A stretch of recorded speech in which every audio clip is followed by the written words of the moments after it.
မျက်နှာတစ်ခုလုံးဆက်လုပ်ပြီးသွားပြီဖြစ်တဲ့အတွက်မျက်လုံးပေါ်မှာကွန်ဆလာလိမ့်ပါမယ်။ eye makeup မလိမ့်ငင်ရင်မျက်ခွန်ပေါ်မှာကွန်ဆလာလိမ့်ရမှာဖြစ်ပါတယ်။ကွန်ဆလာတွေကိုတန်တာက brush နဲ့ blend လိုက်ပါမယ်။အခုဗီဒီယိုမှာပြထားတဲ့အတိုင်းပဲသေချာလေး blend ရမှာဖြစ်ပါတယ်။ blend တဲ့နည်းလေးကိုသေချာသိအောင်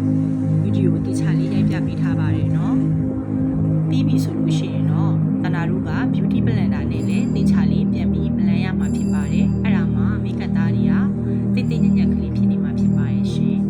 ။ပြီးရင်တော့မျက်ခွန်ပေါ်မှာ setting powder လေးနဲ့ concealer တွေအားလုံးကို set လုပ်ပေးလိုက်ရမှာဖြစ်ပါတယ်။အဲ့ဒါမှ eyeshadow လေးငယ်နေကြရင်အဆင်ပြေမှာဖြစ်ပါတယ်ရှင်။ပြီးရင်တော့မျက်ခုံးပေါ်မှာရှိတဲ့ makeup အမှုတ်မွားတွေအားလုံးကိုပြောင်းဆင်သွားအောင်လို့ spoolie လေးနဲ့မျက်ခုံးနှစ်ဖက်လုံးကိုတေချာလေးချစ်ပေးလိုက်ပါမယ်။အခုလိုချစ်ပြီးရင်တော့ဒီ eyeshadow ပြထားတဲ့ color လေးပေါ့နော်။ဒီ color လေးကိုတန်တာက crease ထဲမှာထည့်ပြီးတော့တေချာလေး blend ပေးလိုက်ပါမယ် blending brush နဲ့တေချာ crease နှစ်ဖက်လုံးမှာဒီ eyeshadow color တစ်ယောက် blend မှာဖြစ်ပါတယ်ပြီးရင်တော့အခုန crease ထဲမှာထည့်တဲ့ color ရောက်တဲ့ဒဇင်ရော့တဲ့ color အရောင်ကိုတန်တာက crease line ရဲ့အပေါ်မှာ transition shade အဖြစ် blend ပေးလိုက်ပါမယ်အခုလိုတေချာလေး blend ပြီးပြီဆိုရင်တော့သူ့ထက်ဒဇင်ရင်းတဲ့ color ပေါ့နော် crease ထဲမှာထည့်ထားတဲ့ color ထက်ဒဇင်ရင်းတဲ့ color ကိုယူပြီးတော့မျက်လုံးရဲ့အပြင်မှာထောင်စွန်းလေးမှာထည့်ပေးရမှာဖြစ်ပါတယ်ဗီဒီယိုမှာပြထားတဲ့အတိုင်းပဲမျက်လုံးရဲ့အပြင်ဘက်ထောင်စွန်းလေးမှာနည်းနည်းလေးထည့်ပေးရမှာဖြစ်ပါတယ်မျက်လုံးလေးပိုပြီးပေါ်သွားအောင်ပါထည့်ရမယ့်နည်းလေးကိုသေချာလေးပြပေးမယ်နော်ဒီတိုင်းလေးထည့်ရမှာပါနော်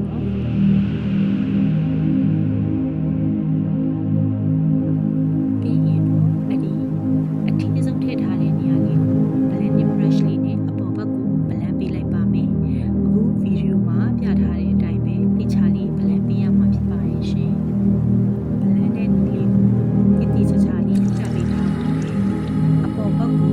ခုလိုမျိုးနဲ့ blend ရမှာဖြစ်ပါတယ်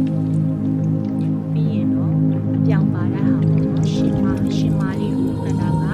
မျက်ခုံးအပေါ်မှာသေချာလေး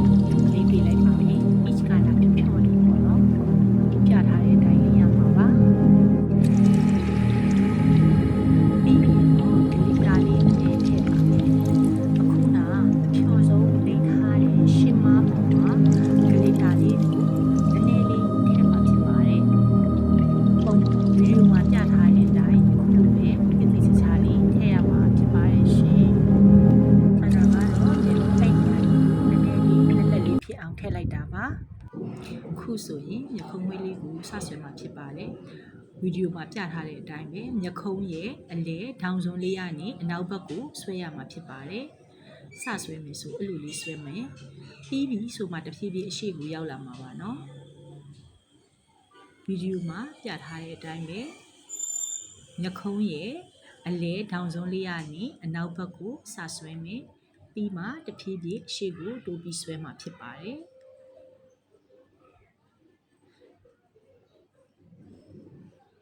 တန်တာကတော့တဘာဝအတိုင်းမျက်ခုံးလေးရအောင်လို့ဆွဲထားတာဖြစ်ပါတယ်ပြီးရင်တော့အရှည်ဆုံးဘက်ကိုထောင်လေးတွေဆွဲမှာဖြစ်ပါတယ်ဗီဒီယိုမှာပြထားတဲ့အတိုင်းရှေ့ဘက်ကိုမျက်ခုံးကိုထောင်လေးတွေဖြစ်နေအောင်ဆွဲရမှာဖြစ်ပါတယ်ပြီးရင်တော့အနောက်ဘက်လေးကိုပါတဖြည်းဖြည်းပြန်ညှိပေးလိုက်ရမှာဖြစ်ပါတယ်ပြီးရင်တော့ spoolie လေးနဲ့အခုဗီဒီယိုမှာပြထားတဲ့အတိုင်းမျက်ခုံးလေးကိုပြန်ပြီးညှိပေးလိုက်ရမှာဖြစ်ပါရဲ့ရှင်အခုလိုမျက်ခုံးမွှေးလေးညှိပြီးရင်တော့မျက်ခုံးလေးတွေကိုတက်တက်ရဖြစ်သွားအောင်လို့မျက်ခုံးမွှေးဂျယ်လေးနဲ့တေချာလေးတက်တက်ကလေးဖြစ်သွားအောင်ပြန်ပြီးဆွဲပေးလိုက်ပါမယ် မျက်ခုံးလေးကိုတေချာလုပ်ပြီးရင်တော့မျက်ခုံးအောက်နားလေးကိုကွန်ဆလာလေးနဲ့တက်တက်ရက်ရက်ကလေးဖြစ်သွားအောင်ညှိပေးလိုက်ပါမယ်ကွန်ဆလာနဲ့မျက်ခုံးမှွေးညှိတာလေးကိုတေချာလေးလိမ့်ပြပေးထားပါတယ်เนาะလိုက်လိမ့်ရတာအဆင်ပြေအောင်လို့ပြီးပြီဆိုလို့ရှိရင်တော့တနာတို့အိုက်လိုင်နာလေးဆွဲပါမယ်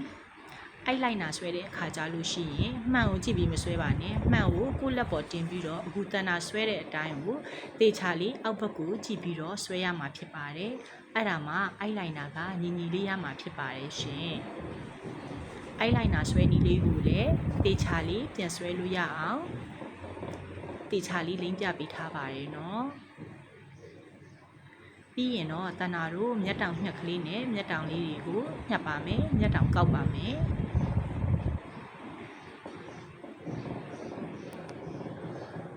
ပြီးရင်တော့မျက်တောင်လေးကောက်ပါမယ်မျက်တောင်ကော်ဆွေးလေးနဲ့အပေါ်မျက်တောင်လေးတွေကိုအရင်ကောက်ပေးရမှာဖြစ်ပါတယ်ဗီဒီယိုမှာတေချာလေးမြင်ရအောင်တေချာလေးရိုက်ပြပေးထားတာပါเนาะ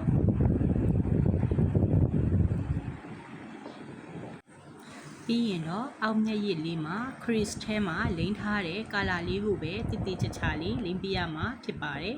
အခုတနာလိမ့်ပြထားတဲ့အတိုင်းခရစ်ထဲမှာလိမ့်ထားတဲ့ကာလာကိုပဲအောက်မျက်ရည်လေးမှာပပလေးလိမ့်ပေးလိုက်မှာဖြစ်ပါတယ်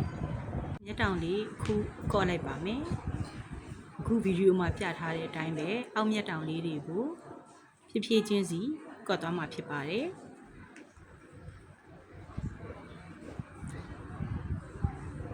တစ်ဖက်ပြီးတစ်ဖက်တေချာလေးကော့ပေးရမှာဖြစ်ပါတယ်เนาะ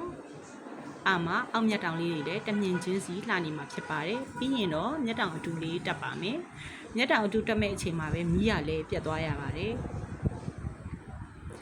အဲ့တော့မျက်တောင်အတူလေးကိုတစ်ဖက်ပြီးတစ်ဖက်တေချာလေးတနာတက်လိုက်ပါတယ်เนาะပြီးရင်တော့တနာတို့က